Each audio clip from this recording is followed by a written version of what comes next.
अस्सलाम वालेकुम। हाँ जी यूट्यूब वाले भराओ क्या हाल चाल है। उम्मीद है सारे भरा ठीक हो सन जनाब। सारे भरावां ने शौक भी अच्छा जा रहा सी। मैं गुलाम मुस्तफा तुसी देखण लगे हो भुआंज विजन चैनल जी। दोस्तों माशाल्लाह अज बरोज़ इतवार ते 22 तारीख जनाब तहसील लैवल ते बच्चे उड़ रहे न।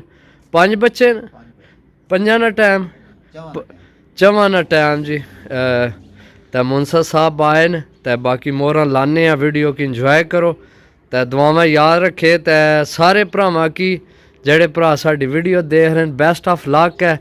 माशाल्लाह सुबह ना मौसम चेक करो क्या बात है, बड़ा प्यारा मौसम होया चेक करो। तो बाकी मोहर शोहर लाने तुहानू 13 भी दसने 13 वो भी दसने तो बाकी इंशाल्लाह परात रखी है मोहर लाने वास्ते। तो इंशाल्लाह जैसे ही मोहर लाने वीडियो कंटिन्यू करने फिर दोबारा।